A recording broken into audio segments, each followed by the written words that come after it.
What's going on, guys? So hopefully today's video is pretty enjoyable because it's about a topic that I recently posted a video on, and that was the failure of an Andersen ultimate fifth wheel connection fifth wheel hitch. Now, there's a lot of folks out there who were really shocked that a fifth wheel hitch could fail. I think there's this perception that because it is the coupling mechanism between the RV and the truck, it absolutely cannot fail under any circumstances. And to some degree, I totally agree with people. I absolutely believe that that is a component of any component that should never fail.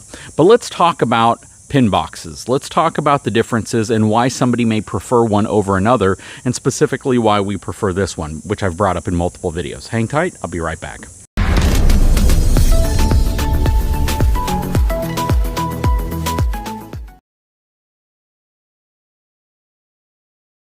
There are products like this, which is the Reese Goose Box, and this completely changes how you couple to your vehicle, right? You eliminate the fifth wheel hitch. You simply have a goose ball. You replace the pin box on your fifth wheel with this huge contraption called a Reese Goose Box, and now you've essentially turned your fifth wheel into a gooseneck connection. You have chains to be able to secure it in the bed of your vehicle, something that I think even fifth wheel hitches should have, but this is the method that we prefer, and a lot of people prefer, because it eliminates so much stuff from the bed of your vehicle. It gives you the bed of your vehicle back, especially if you're camping and you're traveling around and you need to use the bed of your truck, even if you plan on towing your fifth wheel. So that's the primary reason that we went with this type of setup. The reason why we went specifically with the Reese Goose Box is because, and at the timing of this video, it was the only approved pin box replacement that you could get on Lippert frames, which of course is the vast majority of fifth wheel frames that are out there, aside from Brinkley, which also allows you to go with the Gen Y Executive gooseneck conversion, which is also a very nice and arguably stronger, more robust, with fewer failure points than the Reese Goose Box. So as many folks out there think that I hate on Gen Y because so many people want to add their executive gooseneck connection to their fifth wheel, I actually don't. I think it's a brilliant design. I think it's a very functional component, and it's probably the best built component on the market. My main thing is trying to get Lippert and Gen Y in a place to where they approve a version of the Gen Y Executive on all of their frames. That's essentially what I'm looking for.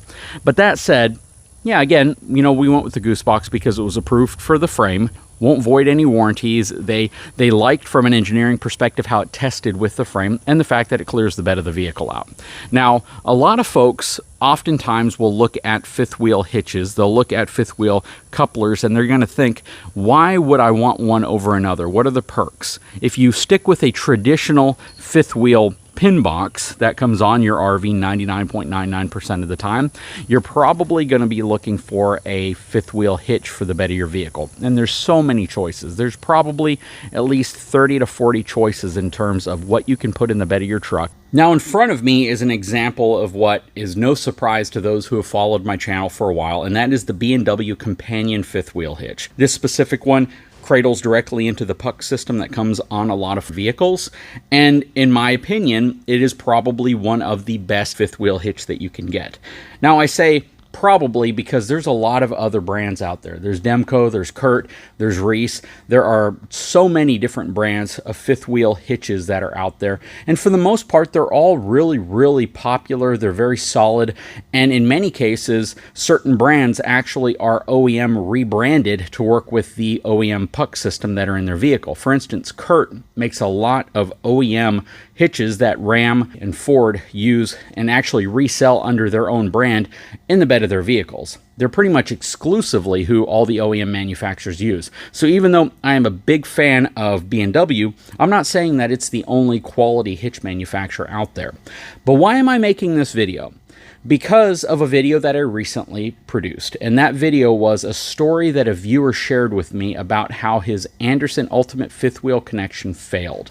And it failed catastrophically, and he has a dash cam that has a forward and also a back camera. And for those of you who don't know, a lot of folks who tow put a camera in the back just so we can see what's coming up behind us, we can see what's going on. And lucky for him, he was able to capture the moment that his hitch collapsed and failed catastrophically. So let's talk about that.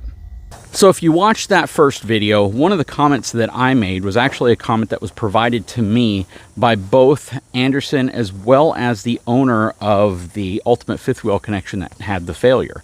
And after he went to their facility, toured what it was all about, saw how they manufactured, how they welded, how they produced their product, he actually came back with a totally different perspective than when he was going out there. When he went out there, he had this idea that he was going to never go back to that product again, that it failed, it was dangerous, and it was something that he would never ever use again, especially with his family at risk and other people on the road.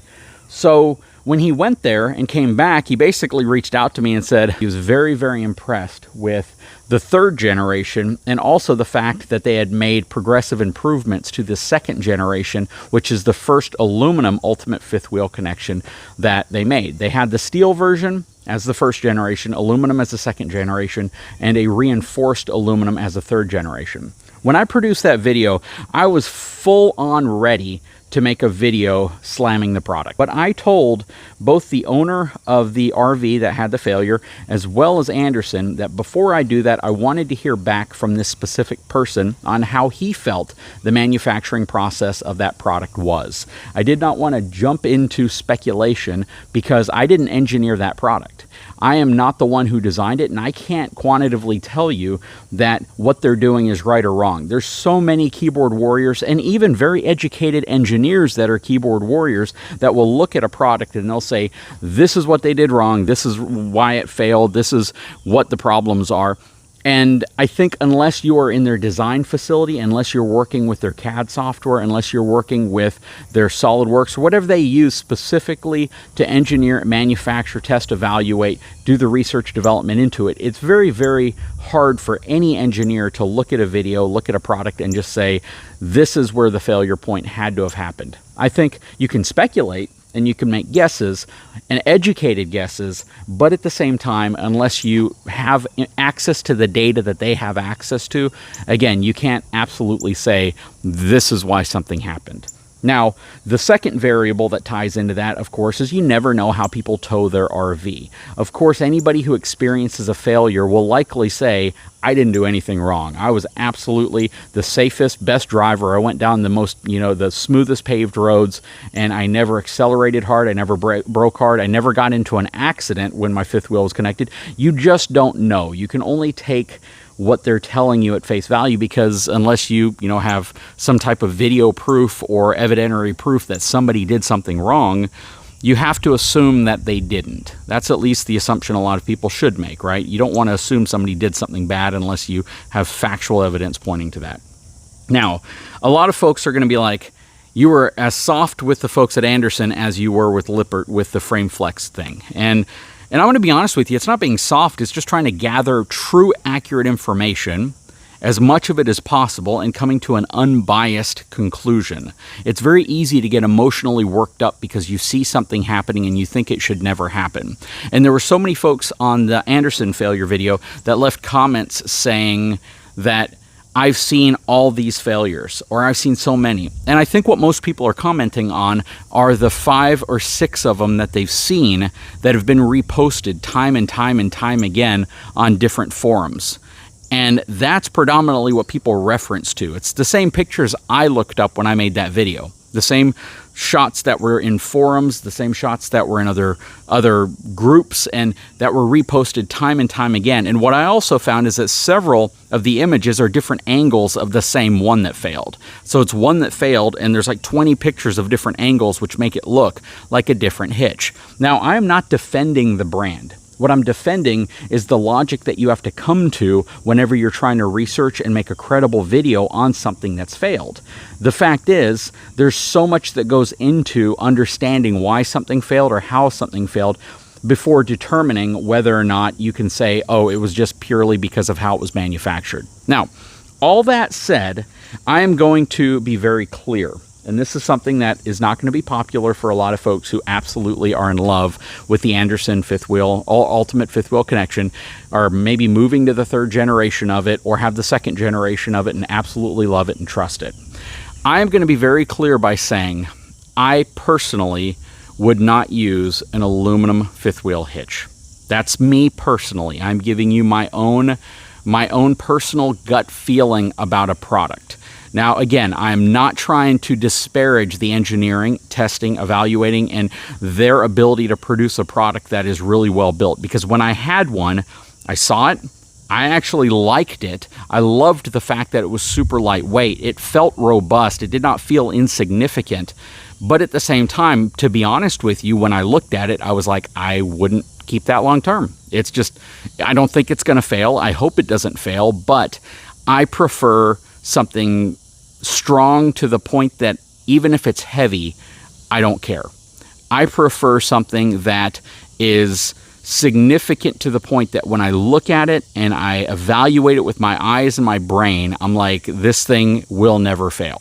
Now, I don't think I could say that about a lot of products, even products that may never fail, like the B&W Companion, great fifth wheel hitch, but could I look at that and say that thing will never fail? No, there's a lot of 1/4-inch steel, there's a lot of plate steel, there's a lot of structure that's super dang heavy, but I don't look at it like this thing is bulletproof to the point that nothing could ever happen to it, because I still feel as if there's certain circumstances that could happen which would cause it to possibly fail or have problems.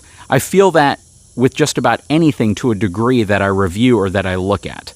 So when I look at the Andersen product being aluminum, being in my mind that the focus was on making the strongest possible fifth wheel hitch that weighed the least amount. That's kind of how I sum it up in my own mind, my own opinion. And I don't necessarily think that is the best approach, because your traditional fifth wheel hitch weighs 150 pounds, 160 pounds. Some of them are up to 200 and 250 pounds. If it's a slider, they're really, really heavy. A lot of them use plate steel. Some of them use cast steel. They are very, very robust and very heavy. And I think, and this is just my opinion, that if you're going to go towards weight savings, shave off 100 pounds, but you don't have to make it so light that you then question if it was made so light at the compromise of integrity, of the strength. I feel that if the folks at Andersen want to make an aluminum hitch that truly impresses people, make it 60 pounds.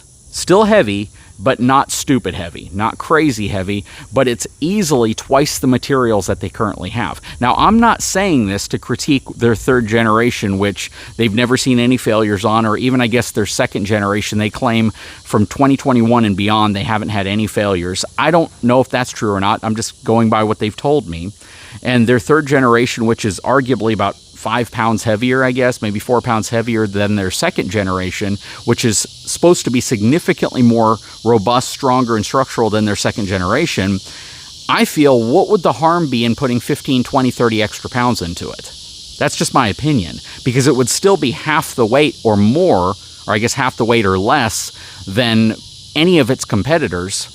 But it would be so dang robust that you probably would never worry about experiencing a failure. Almost when you look at like weigh-safe hitches on pickup trucks, right? The material is so thick, even though it's aluminum, you're like, I can't ever see that thing failing.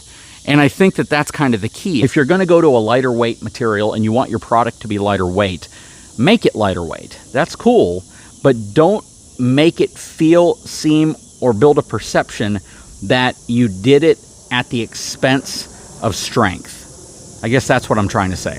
Anyways, I'd love your feedback on this. Please let me know what you think about this topic. Would you guys be happy if the folks over at Andersen produced an ultimate fifth wheel connection that was just so dang overbuilt, but it's built out of aluminum, maybe 1/2 inch thick aluminum. Maybe it is so strong, it's so structural, maybe it's attached in such a way that you're like, this thing, just by looking at it, would never fail, but it's 60 pounds. It's not 40 pounds. Is that a product that you would get behind? Because I can certainly tell you that if they overbuilt the product to the degree that I'm talking about, I would likely trust it. And I just, again, visually, from my own perception, my own opinion, thinking about it when I look at it, I don't feel as if I would want to have the hitch they currently have in the bed of my truck, only because I think the focus was too much on make it strong, but make it super light. Anyways, again, leave a comment below. I would love to know what your thoughts are. Guys, if you haven't had a chance, please take a moment, subscribe to the channel, give me a thumbs up, and we'll talk to you again very soon.